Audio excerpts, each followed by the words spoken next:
Hello hello students, हमारा जो topic है अगला है ताक्षणिक त्वरण। ताक्षणिक त्वरण। तो देखिए ताक्षणिक त्वरण कैसे निकालते हैं। किसी क्षण विशेष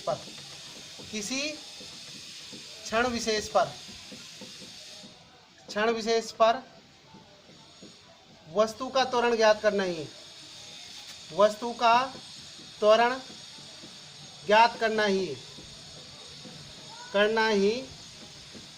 ताक्षणिक त्वरण कहलाता है। ठीक है भाई। तो देखो यहाँ पे आ रहा है क्षण, यानी क्षण विशेष पर। जैसे क्षण विशेष का मतलब कि हम टाइम निकालना चाहे t बराबर 2 सेकंड पर, t बराबर 5 सेकंड पर, t बराबर 15 सेकंड, 20, 50 सेकंड पर। तो किसी समय पर भी हम उसका त्वरण निकाल सकते हैं। ठीक है। अब देखो ताक्षणिक त्वरण निकालने का क्या मेथड होता है वो देखिए। वो मेथड होता है आपके पास ताक्षणिक त्वरण जो होता है वो होता है limit delta T tends to 0। यहाँ पे आएगा औसत त्वरण और limit delta T tends to 0। औसत त्वरण निकालते हैं delta V upon delta T. ठीक है। और इसको हम किसके बराबर करते हैं, D V by D T. Right भाई। तो ताक्षणिक त्वरण यानी किसी क्षण पर टी पर, तो ये इसके लिए ये समीकरण ये आएगी, इसलिए D V by D T. तो यानी ये क्या है, वेग वी का समय टी के सापेक्ष अवकलन सूत्र है, अवकलन रूप में है भाई। राइट भाई, अवकलन रूप में है ये। इसके अलावा हम इसको विस्थापन के रूप में भी कर सकते हैं, क्योंकि वेग है वो विस्थापन डिपेंड करता है। तो चूंकि हम जानते हैं कि v बराबर कितना होता है, dx बाई डी टी होता है, dx बाई डी टी। इसलिए कितना आ जाएगा at बराबर होगा d बाई डी टी। और जहाँ पर v आ रहा है वहाँ पे क्या कर देंगे, dx बाई डी टी। ठीक है। तो ये कितना हो जाएगा हमारा a t किसी क्षण t पर, तो d square x upon D T square बोलेंगे इसको। ठीक है। तो ये किसके रूप में हो गया, विस्थापन x का समय t के सापेक्ष अवकलन रूप है। राइट भाई। तो ये है आपका, तो ये आपका विस्थापन के रूप में हो गया। तो ये सेकंड ऑर्डर का है। ये क्या है आपका, प्रथम कोटि का अवकलन है, प्रथम कोटि का अवकलन है। और ये क्या है, द्वितीय कोटि का अवकलन है। तो ये अलग अलग रूप है। वो आपका किसके रूप में, वो वेग v के रूप में, और ये विस्थापन x के रूप में, ये वेग v के रूप में, और वो समय t के सापेक्ष है ही। ठीक है। तो इसका भी जो न्यूमेरिकल है वो सेम उसी तरह से ही है जैसे हम कैलकुलेट करते हैं। जैसे मैंने आपको एक उदाहरण लिया था, तो उस उदाहरण द्वारा भी हम इसको कैलकुलेट कर सकते हैं। तो देखिए वो उदाहरण मैं आपको ले लेता हूँ। क्या है उदाहरण, क्या था आपका, उदाहरण था आपका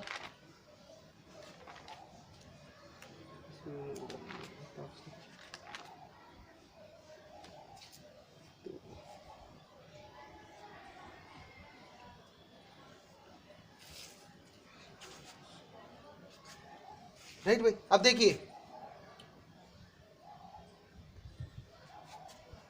जैसे एक उदाहरण हम अपनी तरफ से ले लेते हैं। जैसे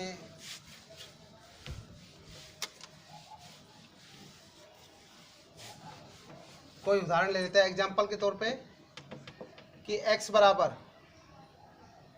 4t क्यूब ले लेते हैं। t क्यूब ले रहा हूँ मैं, यहाँ पे आपका हो जाएगा 8t square plus 5t plus 4। कोई एग्जांपल ले लिया अपनी तरफ से। राइट। अब देखो यहाँ पर क्या है, पहले तो इसका dx बाई डी टी करो। ठीक है। डी बाई डी टी और x के सापेक्ष अवकलन करो। तो d बाई डी टी कितना हो जाएगा, 4t cube plus 8t square plus 5t। और जो ये आपको निकालना था त्वरण, त्वरण t बराबर 2 सेकंड पर निकालो, फिर उसके बाद t बराबर 10 सेकंड पर निकालो, सेकंड पर। तात्क्षणिक त्वरण निकालना है, तात्क्षणिक त्वरण। ठीक है, तो देखिए किस तरह से निकालेंगे। तो dx बाई dt ये किसके बराबर होता है, वेग v के बराबर। तो ये d बाई dt अलग अलग करो इसको, 40 क्यूब अलग हो जाएगा, plus d by dt 8t square, plus d by dt 5t, plus d by dt 4। अब देखो ये तो किसके बराबर होता है, वेग v के बराबर होता है। तो 4 कांस्टेंट आ गया बाहर, d बाई dt t का क्यूब है भाई। ठीक है, 8 d बाई डी टी, यहाँ पे t का स्क्वायर आ जाएगा, plus 5 t by D T, T की पावर 1, और इसका 4, इसका अवकलन कितना होगा, 0 हो जाएगा भाई। अब देखो वेग v कितना होगा, 4 3t स्क्वायर प्लस 8 कितना हो जाएगा ये 2t। ठीक है, 2t प्लस 5 इंटू कितना हो जाएगा इसका 1 इंटू टी की पावर कितना होगा 1 माइनस 1 0, टी की पावर 0 हो जाएगा ये, और ये 0। अब देखो कितना हो जाएगा v बराबर 4 × 12 टी का स्क्वायर 8 दूनी 16t प्लस 5।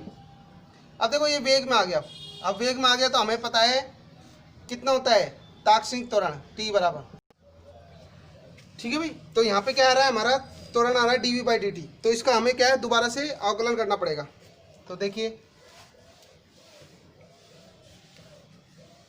हमारे पास क्या है, at बराबर d बाई डी टी, और v का मान कितना है, v का मान है 12t square plus 16t plus 5, ये है।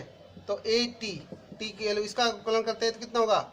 अब मैं डायरेक्ट कर रहा हूँ भाई, ठीक है ना, आप डायरेक्ट भी कर सकते हो, इसमें अलग अलग करने की कोई दिक्कत नहीं है। तो ये कितना होगा 12 गुणा 2t, ठीक है, प्लस 16, और t का कितना होगा 1, और इसका अवकलन कितना होगा 0 होगा।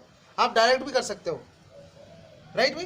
तो कितना हो जाएगा, देखो यहाँ से at की मान कितना, 12 दूनी 24 t प्लस 16।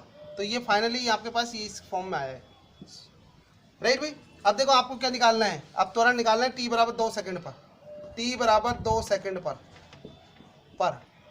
कितना हो जाएगा आपका a2, 2 सेकंड पर, 2 सेकंड रखो, 24 गुणा 2 प्लस 16। तो 24 दूनी कितना होता है 48 प्लस 16 कितना हो जाएगा, 8 हो जाए 64, नहीं 8 हो जाए 14, 1 4 और 1 5 और 1 6, तो कितना होगा 64 मीटर पर सेकंड स्क्वायर। त्वरण का जो मात्रक होता है ये होता है a 2 सेकंड पर, ये आ जाएगा 64 आएगा। ठीक है भाई, एक साथ 64 है ये। अब देखो दूसरा निकालो, इस पर किस पर त्वरण है, t बराबर 10 सेकंड पर, 10 सेकंड पर त्वरण, यानी तात्क्षणिक त्वरण कहलाएगा। t ये 10 सेकंड पर, 10 सेकंड पर कितना हो जाएगा 24 गुणा ये 10 आ जाएगा यहाँ पे 10 प्लस 16, तो 24 कितना हो जाएगा 240 प्लस 16 कितना होगा 256, 256 ये 10 सेकंड मीटर पर सेकंड स्क्वायर, ये इस पर आ जाएगा। तो आपके दो आंसर आएंगे। तो देखो अलग अलग क्षण पर 2 सेकंड पर 64 मीटर पर सेकंड स्क्वायर आ रहा है, और 10 सेकंड पर 256 मीटर पर सेकंड स्क्वायर आ रहा है। तो यानी किसी क्षण विशेष पर जो मान आ रहा है वो तो आपका तात्क्षणिक त्वरण कहलाता है। ठीक है भाई, तो इस तरह से हम निकाल सकते हैं। ये जो उदाहरण लिया है मैंने एक एग्जाम्पल के तौर पर है ये। ठीक है भाई, अब देखो नेक्स्ट है, इसके बाद आपका अगला टॉपिक है त्वरण है आपका धनात्मक ऋणात्मक। वीटी ग्राफ से भी हम त्वरण निकाल सकते हैं, वीटी ग्राफ से भी ग्राफ से भी त्वरण, तात्क्षणिक त्वरण ज्ञात कर सकते हैं। ठीक है, वीटी ग्राफ, तो हमारा जो वीटी ग्राफ आया था याद हो तो हमारा इस तरह से आया था। देखो मैं पढ़ा लेता हूँ एक बार दोबारा से। ठीक है,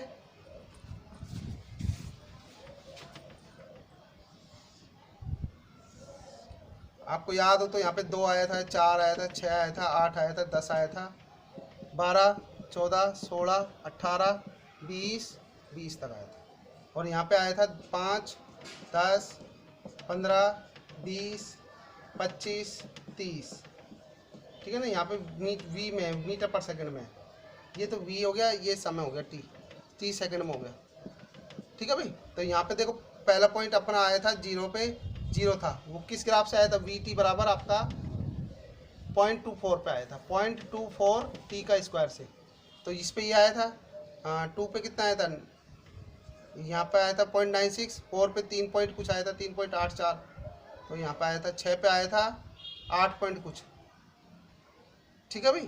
तो 8 पॉइंट कुछ आया था, तो 8 पॉइंट कुछ, 8 पे कितना आया था 15.6, 15.3 आया था, 15.3, और 10 पे आया था 24, तो 24 कहाँ होगा, यहाँ पे कहीं होगा, तो 10 पे 24 आ गया। फिर ये 18 तक चला था, ये 18 तक चला था, उसके बाद यहाँ पे आया।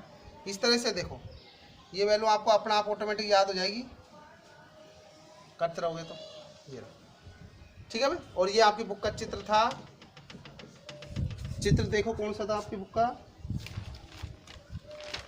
3.7, चित्र 3.7 था ये आपकी बुक का, 3.7, ठीक है भाई।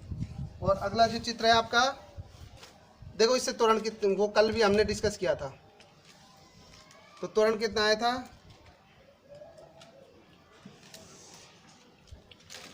तो देखिए यहाँ पे 0, यहाँ पे वही 2, 4, 6, 8, 10, 12, 14, 16, 18, 20, ठीक है ना, इस तरह से। और यहाँ पे ले लेते हैं 2.4, 4.8, यहाँ पे जो है वैल्यू है ए है मीटर पर सेकंड स्क्वायर में है, ठीक है भाई, ये वैल्यू है।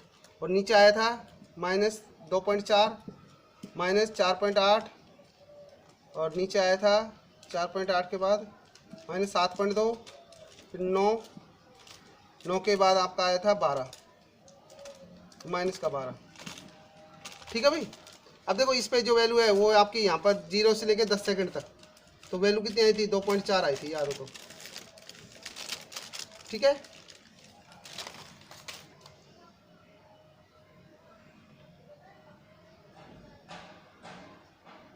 ठीक है भाई 10 से। अब देखो यहाँ पर जो वैल्यू थी वो कल मैंने जो पेज नंबर देख लेना वो था यहाँ पे 2.4, मैंने मीटर पर सेकंड लिख रखा था, तो मीटर पर सेकंड की जगह क्या आएगा, मीटर पर सेकंड स्क्वायर आएगा। देख थोड़ा करेक्ट कर लेना वहाँ पर, मात्रक गलत था वैसे, मीटर पर सेकंड स्क्वायर आएगा।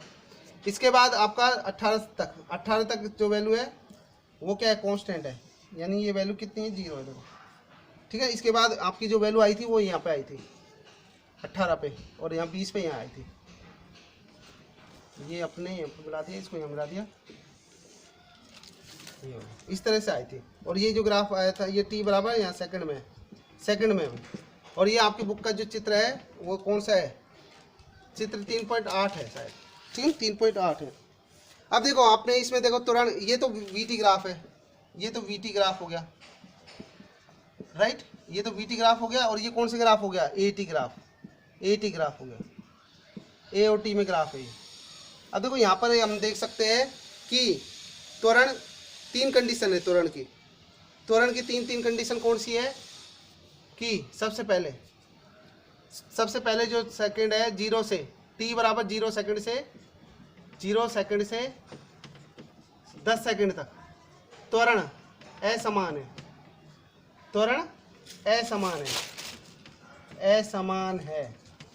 असमान का मतलब क्या है, देखो यहाँ पर 2 सेकंड पर वैल्यू अलग है, देखो त्वरण की वैल्यू यहाँ पे अलग है, यहाँ पे अलग है, और यहाँ पे अलग है, ठीक है, 8 पे अलग है। तो त्वरण का मान समय के साथ साथ यहाँ पे समय चेंज हो रहा है, तो इसकी वैल्यू देखो यहाँ पे चेंज हो रही है, ये अलग है, यहाँ पे अलग है, इसके अलग है, और यहाँ पे अलग है, ठीक है। तो समय के साथ साथ त्वरण क्या हो रहा है, चेंज हो रहा है। तो समय के साथ अगर त्वरण चेंज होता है तो वो असमान त्वरण कहलाएगा। तो यानी ये जो कंडीशन है आपकी 0 से लेके 10 सेकंड तक, वो आपका असमान त्वरण होगा, असमान त्वरण, ठीक है भाई, राइट भाई। तो 0 से लेके 10 सेकंड तक कैसा होगा, असमान त्वरण होगा। सेकंड है t बराबर 10 सेकंड से 18 सेकंड तक त्वरण क्या है, शून्य है भाई, त्वरण शून्य है। शून्य का मतलब तो त्वरण की वैल्यू में कोई चेंज नहीं हो रहा। देखो यहाँ पे देखो वैल्यू देखो, यहाँ त्वरण है, त्वरण का देखो जीरो है, जीरो मान है यहाँ पे। यहाँ त्वरण कितना है? शून्य है भाई इस वाले केस में। कहाँ से कहाँ तक? यहाँ से लेके यहाँ तक। ठीक है, त्वरण क्या है? समान है। अब अगला देख लेते हैं, ये चित्र में यहाँ पे लिख देता हूँ, चित्र 3.8 है। तीसरी कंडीशन हो रहा है, तीसरा है t बराबर 18 सेकंड से, 18 सेकंड से 20 सेकंड तक, 20 सेकंड तक त्वरण क्या है? त्वरण क्या है भाई? समान है भाई। त्वरण क्या हो रहा है इस केस में? तो त्वरण स्थिर है भाई, त्वरण स्थिर है, त्वरण स्थिर है। अर्थात कितना मान आ रहा है इसका? ए का मान आ रहा है -12 मीटर पर सेकंड स्क्वायर। तो देखिए यहाँ पे कोई चेंज नहीं हो रहा। त्वरण का मान कितना हो रहा है? देखो ए का मान कितना है? -12 मीटर पर सेकंड है, यानी 2 सेकंड तक के लिए त्वरण का मान कोई चेंज नहीं हो रहा। ठीक है भाई, तो इस तरह से ये 3 कंडीशन है त्वरण की, असमान त्वरण, शून्य त्वरण और स्थिर त्वरण। राइट। तो इसके बाद आपका जो त्वरण है वो 3 तरह का होता है। कौन सा है? त्वरण आपका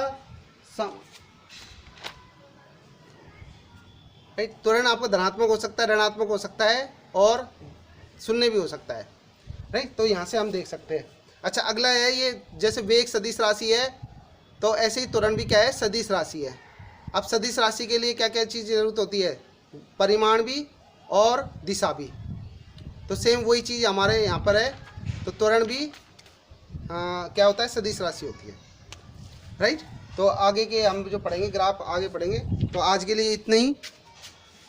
ठीक है भाई, आज के लिए इतना ही, बाकी नेक्स्ट वीडियो में।